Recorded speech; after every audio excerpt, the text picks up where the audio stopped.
이번엔 많은 관심을 받고 있는 사건, 사고들 짚어보겠습니다. 지금 이 사건, 오늘은 김성훈 변호사와 함께하겠습니다. 어서 오십시오. 안녕하세요. 네.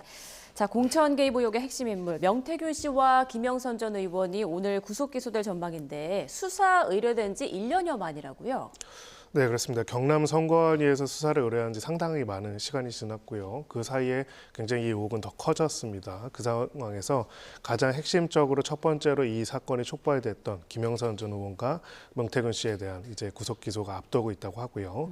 지금 제기되는 여러 혐의점들이 있지만 일단 그 중에서도 정치자금법 위반 혐의점을 중심으로 해서 기소가 될 것으로 예상되고 있습니다. 자, 명태균 씨의 구속 기간이 지금 5일까지인데 이틀 후까지인데 오늘 구속이 만료되는 김영선 전 의원과 함께 기소가 됐거든요. 뭐 공범 관계인 점이 고려된 거라고 보면 될까요?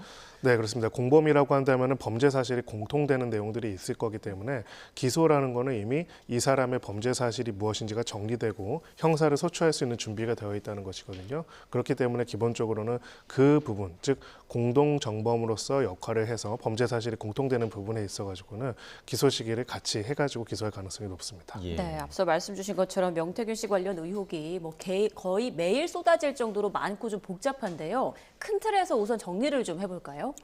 네, 뭐 아까 말씀드린 것처럼 첫 번째로는 정치자금법 위반 혐의가 있습니다. 예. 그리고 공천에 개입해서 이제 특정한 사람들의 공천을 좌지우지했다라는 것들에 대한 의혹이 있고요. 또 여론조사를 조작하고 청원, 국가산단 지정에 개입한 의혹 등이 있는데 정치자금법 위반과 공천 개입, 여론조사 조작 의혹은 사실 좀 하나로 엮여져 있습니다. 즉 공천을 대가로서 또 공천의 과정에서 필요로 하는 여론조사 조작 등을 진행을 했고 그 대가로서 돈이 오고 가는 데 개입을 했다는 부분이고요. 결론적으로 이 모든 것들이 정치자금법에 의한 정치자금 수수가 아니라고 한다면 정치인과 관련돼서는 정치자금법 위반이 될 수 있고요. 그리고 공천과 관련돼서 특정한 제3자가 공천 결과를 왜곡하기 위해서 대가 등을 바탕으로 해서 포기하거나 대가 등을 바탕으로 해서 공천을 받게 하는 것 또한 공직선거관리법 위반인 공천 개입이 될 수가 있습니다. 그리고 그 과정에서 여론조사와 관련된 조작들을 했다면은 그 자체로 피조사자의 의사를 왜곡하는 것으로서 공직선거법 위반이 될 수가 있고요. 공직선거법만 아니더라도 공당의 공천 과정들을 어떻게 영향을 미칠 생각으로 위계에 의해서 업무를 방해했다고 볼 수도 있기 때문에 위계에 의한 업무 방해도 해당될 수가 있습니다. 네, 그러니까 설명해 주신 대로 여러 가지 의혹, 혐의들이 있는데 그 가운데서 창원지검에서 이제 구속 기소를 하는 건 정치자금법 위반 혐의란 말이죠. 나머지 설명해 주신 나머지 혐의에 대해서는 적용하지 않은 이유가 있을까요? 네, 지금 아직 확정적으로 나머지 혐의점을 최종적으로 기소를 지금 단계에서 안 할 것인지는 봐야겠지만 일단 보도된 내용에 따라 봤을 때는 나머지 혐의점에 대한 추가적인 수사 중이다라고 이야기를 했는데요. 두 가지 의미가 있다고 볼 수가 있습니다. 지금 공천 개입과 관련돼서 단순하게 일회적으로 김영선 전 의원과 관련된 것만 개입을 한 것이 아니라 지속적으로 반복적으로 공천 개입 활동들을 했을 가능성이 굉장히 높기 때문에 이 부분에 대해 좀 추가적인 수사를 통해서 해당되는 내용까지 합쳐가지고 기소하는 게 필요하다고 봤을 가능성도 있고요.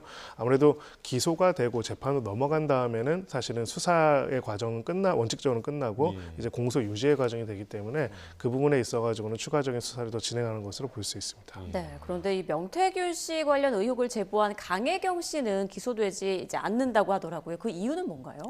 뭐 특별하게 이제 기소를 안 되는 이유에 대해서 명확하게 밝히지는 않았지만 무엇보다도 강혜경 씨 같은 경우에는 명태균 씨 관련된 수사에 적극적으로 협조를 하고 있고 무엇보다도 이러한 각각의 과정에 있어서 주범으로서 혹은 어떤 의사결정에 공사를 공동하는 사람으로서 참여했다기보다는 단순히 그 회사의 심부름꾼으로서 역할을 했을 가능성을 배제하지 못한다고 보고 있지 않을까 이렇게 추론해 볼 수 있습니다. 네, 지금 뭐 명태균 씨가 국민의힘 여러 이제 의원들과 관련이 돼 있다 이런 의혹들도 지금 쏟아지고 있는 상황인데 그래서 검찰이 최근에 국민의힘 중앙당사를 압수수색을 했습니다. 이 과정에서 검찰이 어떤 자료를 좀 확보를 했을까요? 네, 일단은 지금 보도된 내용에 따르면 공천과 관련된 자료들을 확보하고자 했지만은 충분하게 확보를 하지 못했다는 또 얘기도 있고요. 구체적인 내용들을 확인해 볼 필요가 있을 텐데 일단은 2022년 재보궐선거와 관련된 재반 자료들을 확보하고자 했던 것으로 보입니다. 실제로 얼마나 어떤 자료들을 유의미하게 확보했는지는 사실은 이후의 수사와 기소 공소유지 과정에서밖에 알 수는 없을 걸로 보이고요.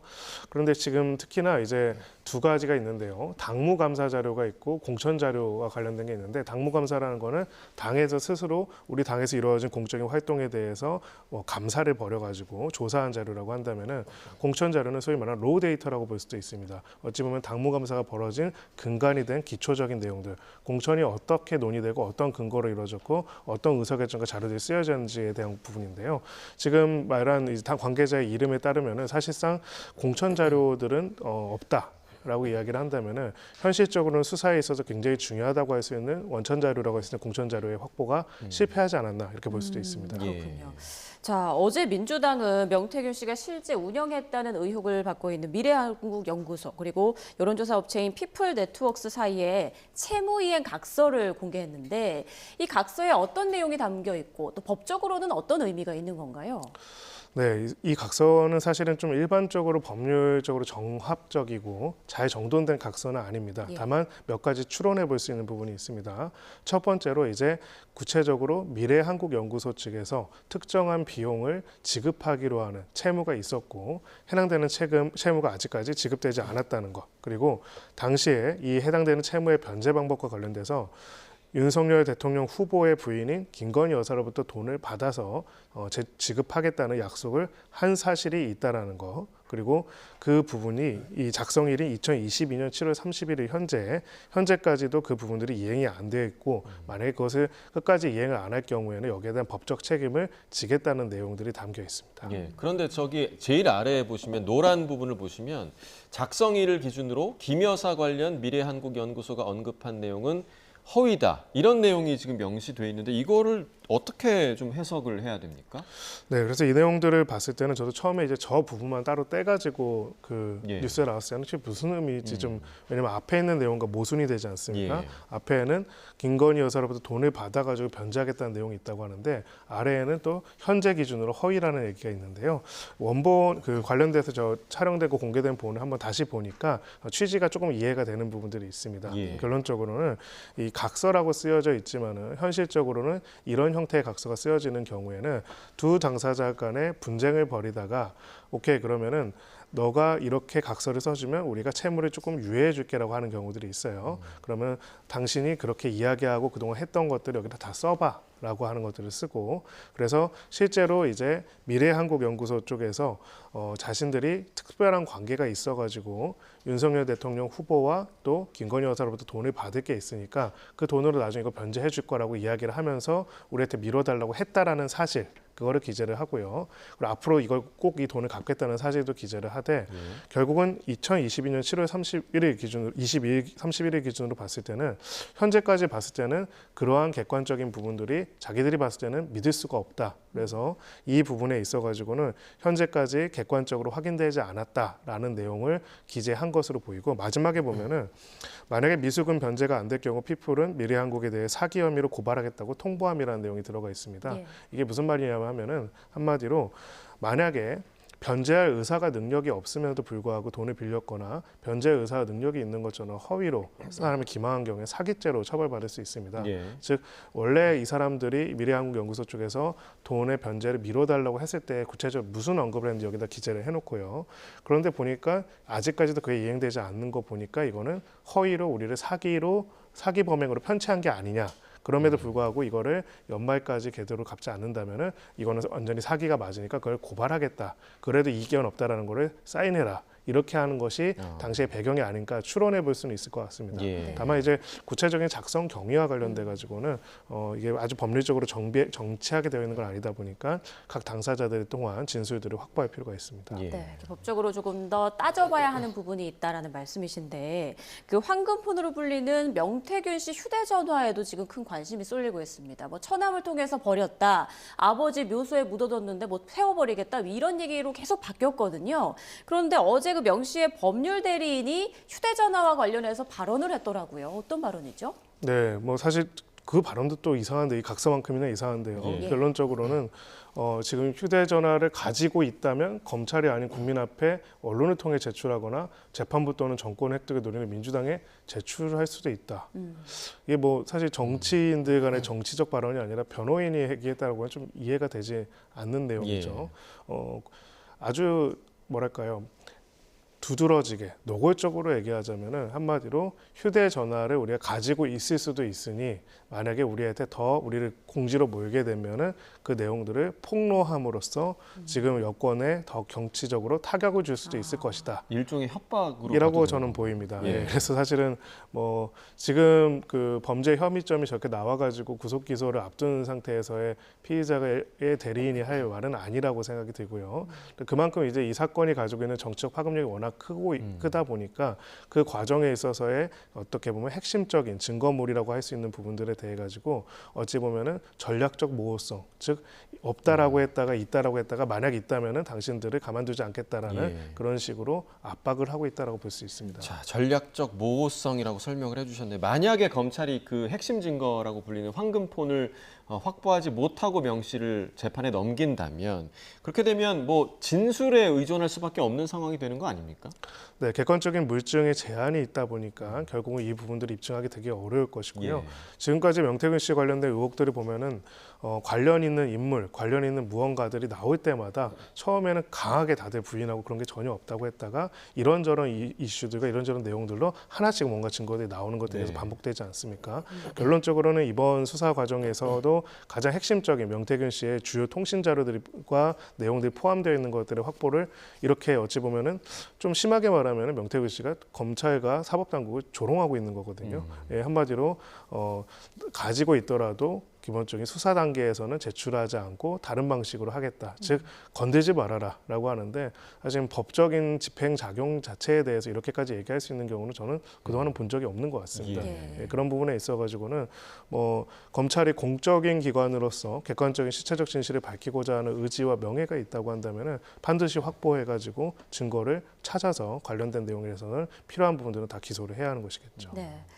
자, 이번 수사가 어디까지 확대될지 이 부분도 참 궁금한데요. 윤 대통령 부부에게까지 향할 가능성이 있을까요?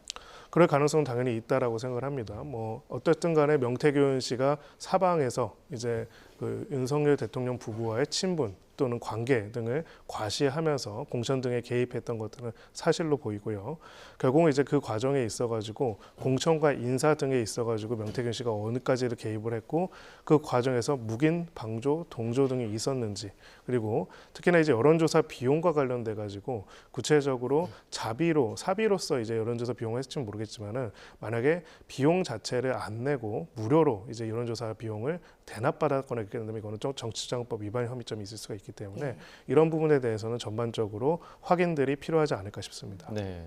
자, 명태균 씨의 황금폰이 굉장히 좀 중요한 증거이듯이 그 이번 사안을 이제 촉발한 제보자죠. 강혜경 씨가 윤석열 대통령 부부의 기존 휴대전화에 대한 그 증거 보존을 청구를 했단 말이죠. 이건 좀 어떤 의미로 봐야 할까요? 네, 이제 최근에 그 기자회견에서 기존에 사용하던 핸드폰을 계속 사용하고 있다. 예. 그래서 그런 부분들이 정정성에 대한 문제 제기가 있었고 최근에 대통령 부부가 이제 관련된 핸드폰을 바꿨다라는 얘기를 하기도 했었는데요. 지금 이제 강혜경 씨 같은 경우에는 명태균 씨와 직접적으로 같이 많은 업무들을 진행하는 과정에서 지금 나와는 굉장히 중요한 진술들을 하고 있는 상황이고요. 그 과정에서는 뭐 명태균 씨 폰이 예를 들어서 지금 인멸이 됐거나 은닉이 된 상태라고 한다면은 그 대화의 상대방이라고 할 수 있는 예. 또 윤석열 대통령이나 김건희 여사의 폰이 굉장히 중요한 증거가 될 수 있다는 의미에서 해당되는 부분에 있어가지고 현재 제기되는 문제를 확인하기 위한 증거 보존을 해달라는 신청을 한 것으로 보입니다. 네. 이거 명태균 씨 사안과 관련해서 의혹도 많고 엮여 있는 사람도 너무 많고 이래서 보는 시청자분들도 많이 좀 헷갈리고 좀 복잡해하실 것 같아요. 앞으로 이 사안을 봤을 때 어떤 부분에 좀 중점을 두고 좀 지켜보면 좋을지 정리를 좀 해주시죠. 네, 결론적으로는 이제 지금까지 드러난 많은 내용들을 봤을 때는 우리가 모두 다 깜짝 놀라는 것 중에 하나가 소위 정치 브로커라는 사람이 있을 수는 있지만은 이 정도로 광범위하고 강력한 영향력을 발휘하면서 민주적인 선택의 과정이라는 선거 과정에 개입을 하고 그 과정의 수단으로서 여론조사 등을 이렇게 임의로 활용하는 것들 혹은 임의로 조작하는 것이 과연 가능했을 것인가에 대한 부분들의 의문이 드는데요. 분명한 거는 이것이 만약에 있다라고 한다면은 단 하나의 선거, 단 하나의 케이스에만 그치지가 않고 지속적으로 반복적으로 구조적으로 됐을 가능성이 있다는 것입니다. 계속 지켜봐야 하는 것들은 이 수사가 결국은 그 부분에 대해 가지고 끝까지 하나라도 더 밝혀내고자 있는 기술로 갈 것인지 아니면은 아까 우리 그 명태균 씨의 변호인이 이야기를 했던 것처럼 그 압박에 굴복해가지고 더 이상 나아가지 않을 것인지에 대한 부분들을 지켜볼 필요가 있다고 생각하고요. 하지만 지난 많은 역사들이 그렇지만은 결국은 다 밝혀집니다. 예, 그렇기 때문에 이 부분에 있어서 명태균 씨 본인도 본인이 그 부분에 있어가지고 증거라든지 문제가 있다고 생각한다면은 그것을 객관적으로 지금 내놓는 것만이 사법적인 처벌에 있어가지고 최소한의 아량을 받을 수 있는 부분이 아닐까 싶습니다. 네, 자 명태균 씨의 황금폰이 확보될 수 있을지 그리고 이 수사의 끝이 어디로 향할지 좀 지켜봐야겠습니다. 자 다음 주제로 넘어가 보겠는데요. 관련 영상 함께 보고 오겠습니다.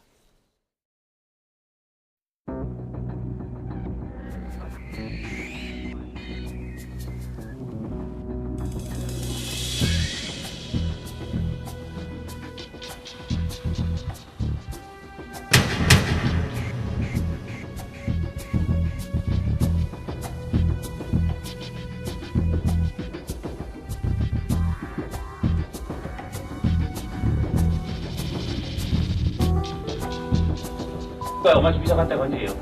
예? 누가 엄마 집 이사 간 데가 언제예요? 전부 거짓말입니다. 조사가 진행이 안 돼. 인정하셨잖아요.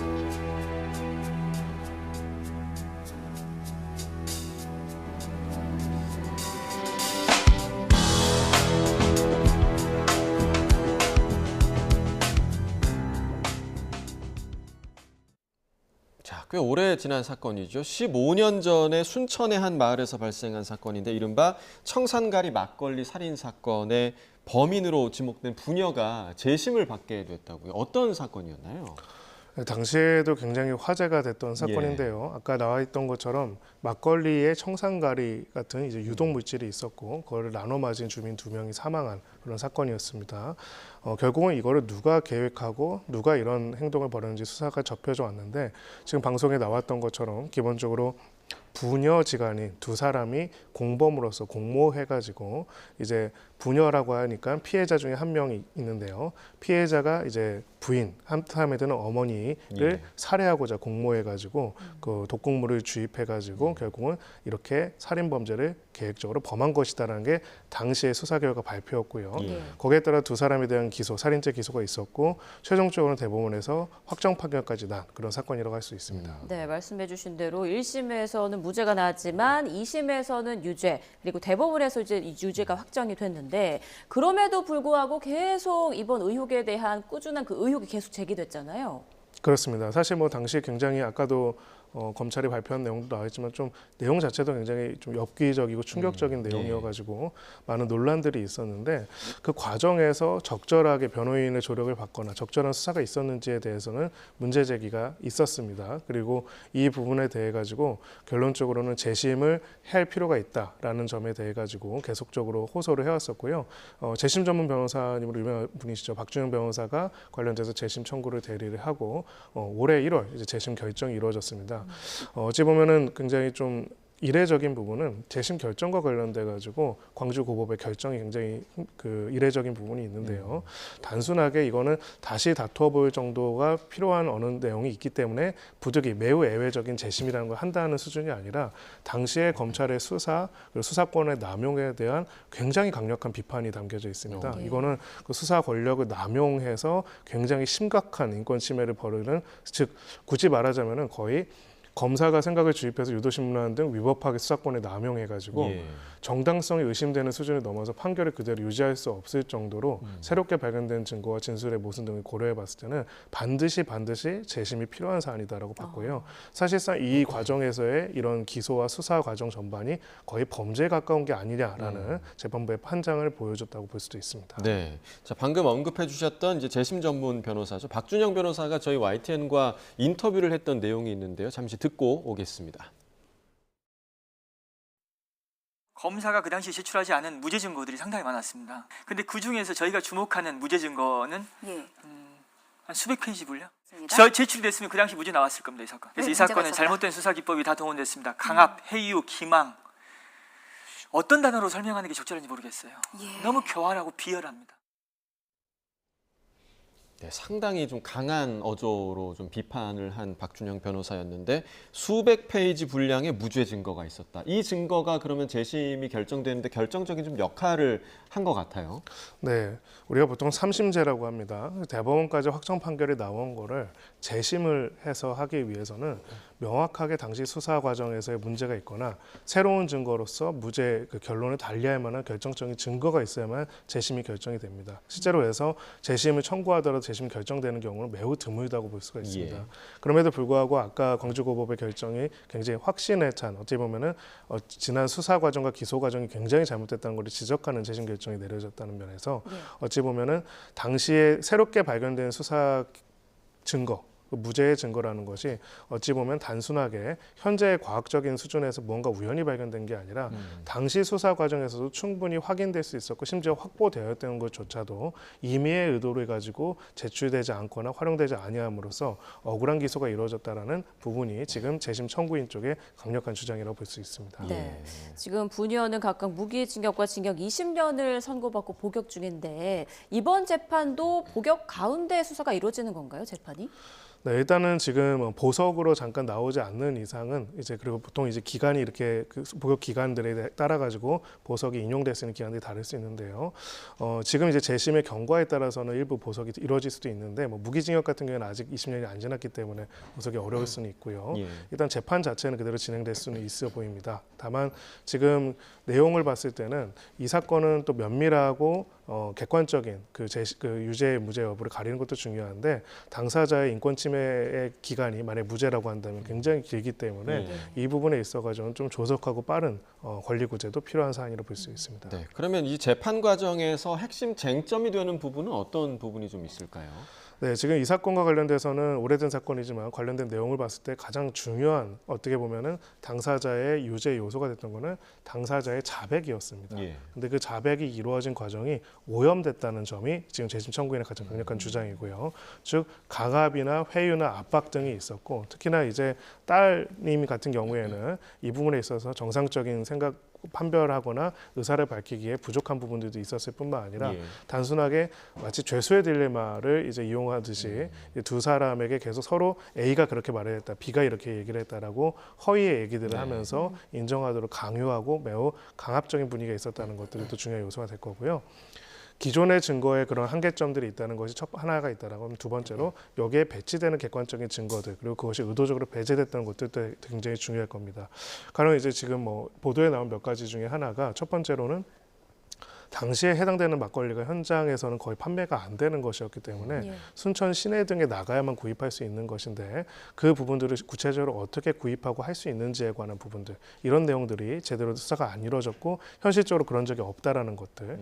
두 번째로는 이제 청산가리를 구입하고 청산가리를 사용하는 걸 보았다는 그 당사자 주변 이 마을 주민 일부들의 진술이 사실은 잘못된 것이라는 증거가 확인이 되는데 그 또한 이제 들어가지 않았다는 부분. 즉 만약에 무죄인지 유죄인지를 수사 과정에서 충분히 보고 유죄가 아니라는 합리적 의심할 수 있는 많은 증거들이 있었는데 이릉 이것을 매우 임의적으로 배제했다는 것에 대한 내용들이 나타나게 된다면은 이 경우에는 무죄가 선고될 가능성이 높습니다. 네, 그러니까 수사 과정에서 부적절한 방법이 동원됐는지 인권 묵살이 있는지 이 부분이 이제 밝혀져야 하는 부분인데 앞으로의 재판 과정 어떤 과정이 좀 이루어지고 최종 결론이 나기까지는 얼마나 걸릴까요?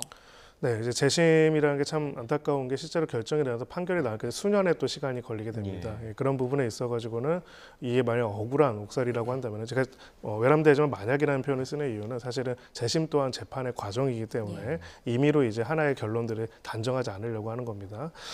그렇게 된다면은 굉장히 이로 인한 피해가 너무나 크기 때문에 하루라도 빨리 결론이 나올 필요는 있을 텐데요. 다만 이 부분은 일단은 공적인 국가의 수사기관이 자신의 권력을 남용해가지고 무고한 사람들을 범죄자로 만들 수 있었다. 사실 뭐 영화 대사에도 나오지만 세상에서 제일 무섭고 위험한 악당이 어떤 악당이냐면 배지를 찬 악당이라고 합니다. 이게 뭐냐면은 국가의 공권력을 등에 업고 국가의 공권력을 좌지우지할 수 있는 것이 예. 이제 소위 말해서 악의를 가지게 되면 그만큼 위험하다는 건데요. 이 부분에 있어 가지고는 어찌 보면은 검찰 스스로 이 과정들에 대한 조사를 하고 스스로 밝히지 않는다면 상당히 오랜 시간이 밝혀질 수밖에 없다고 생각하고요. 당시 수사 담당자들이 어떤 자료를 제출하지 않은 이유, 그런 이유들이 어떻게 됐는지, 그리고 그런 부분에 대한 전문적인 수사와 내용들, 그리고 거기에 대한 확인들이, 조사들이 이 법정에서 치열하게 다퉈질 것으로 보입니다. 네, 자, 이 부녀가 정말 억울한 옥살이를 하고 있는 거라면 정말 하루빨리 좀 바로잡혀야 할 텐데 재심 과정을 좀 지켜봐야겠습니다. 자, 저희가 준비한 다음 주제 넘어가 보겠습니다. 영상 함께 보시겠습니다.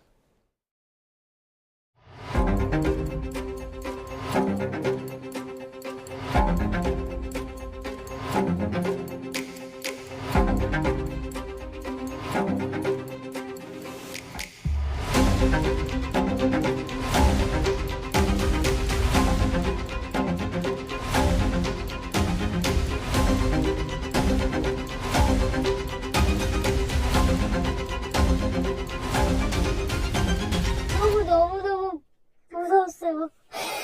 이러다 잘못되겠다. 아무데도 안 받아주고. 진짜 너무 할 수 있는 게 없었어요, 제가.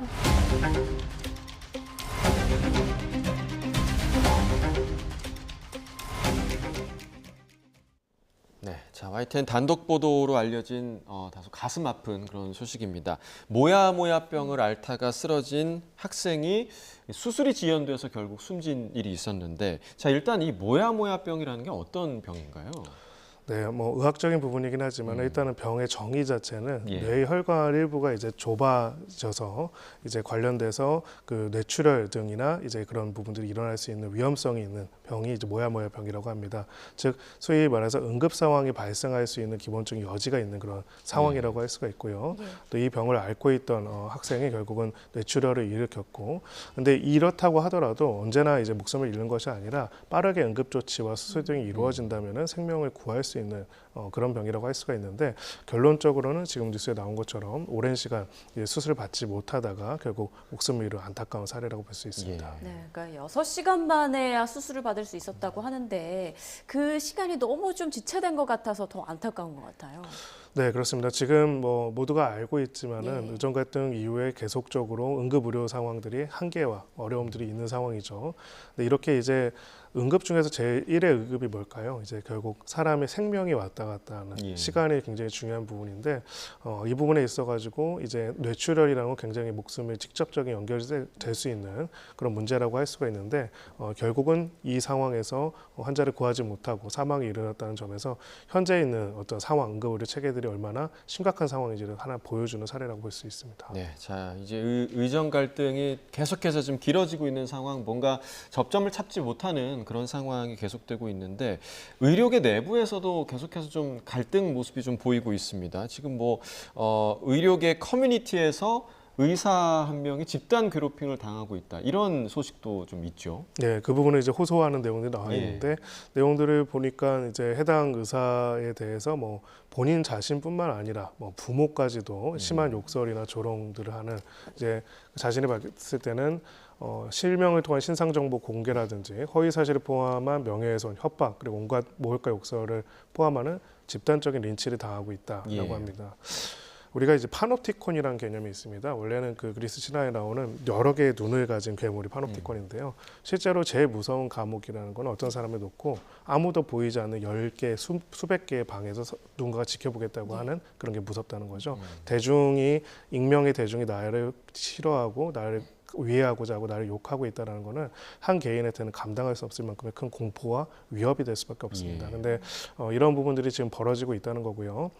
의정 갈등의 해법을 어떻게 풀어갈지, 이 과정에서 어떻게 정치적으로, 제도적으로 합의하고 협의할지에 대한 내용들 은 충분히 존중되고 논의될 필요가 있습니다. 전문가 제도나 전문가들과의, 그리고 정책 당국이 조율하고 노력할 필요는 있지만은요. 그거랑은 완전히 별개로 실제로 이제 그래도 우리의 삶과 일상의 사람들의 생명을 지켜주고 있는 거는 각각의 자리를 지켜주면서 어떻게든 환자들을 살리기 위해서 노력하고 있는 의료인들이거든요. 그런 분들에 대해서 이런 방식의 어떤 불법적이고 범죄적인 수준의 폭력과 린치에 대해서는 명확하게 이 부분에 대해서는 책임을 물을 필요가 있지 않을까 싶습니다. 예. 네, 그러니까 집단 괴롭힘을 당했다고 주장하는 이 당사자는 악의적인 댓글과 게시물 정리해서 국민신문고에 이제 민원을 내고 고소장을 접수했다고 하고요. 또 복지부도 즉각 수사를 의뢰했다고 하는데 그렇게 되면 이제 바로 수사가 시작이 될까요? 어떻게 됩니까? 네, 수사가 바로 진행이 될 것이고요. 많이들 이제 생각하는 게 익명 커뮤니티에 숨어가지고 이런 얘기를 하면은 괜찮다라고 하는데요. 아닙니다. 다 잡힙니다. 예, 실제로 그렇습니다. 저희도 뭐 어떻게 이제 하우는 이제 봐야겠지만은 실제로는 이 과정에서 특정이 되고 이거를 주도한 사람들이나 주도한 사람들에 대한 형사적인 처벌 사례들이 계속 있는 거를 보면은 현실적으로 이 과정에 있어서의 법적인 처벌 등이 이루어지고 있다고 볼 수가 있고요. 집단적으로 어떠한 제도와 정책에 뭔가 다른 의견을 내거나 그 자체에 대해서 우리가 사법적인 잣대를 무조건 들이댈 수는 없지만은 적어도 이제 현장을 지키는 전문가들 자체가 그 사람들이 여기서 피해자가 돼서는 안 된다고 생각을 합니다. 예, 그 의정 갈등 이후로 사실 이 문제가 된 이 해당 커뮤니티에서 계속 이런 불법적인 일들이 계속 벌어지고 있는데 커뮤니티 자체에 대한 제재의 방법은 없는 겁니까? 어떻게 좀 보세요? 만약에 이제 정보통신망법상 이제 이런 모욕, 허위사실 유포에 있어가지고 커뮤니티 운영자가 고의적으로 그것을 방조하거나 예. 방임하고 있다고 한다면은 거기에 따른 책임을 질 수 있는 부분, 적어도 민사적 책임을 질 가능성이 굉장히 있다고 볼 수가 있고요. 그래서 기본적으로는 이런 부분에 있어서 허위사실 유포라든지 아니면 범죄적인 행위 자체에 있어가지고는 그것을 인지하면서도 방임하고 방조하는 거에 대한 법적 책임이 있을 수 있습니다. 네. 갈등으로 애꿎은 피해자들이 계속 늘어나고 있는 만큼 법적인 제재가 더 필요해 보입니다. 네, 지금까지 김성훈 변호사와 주요 사건 사고들 짚어봤습니다. 고맙습니다.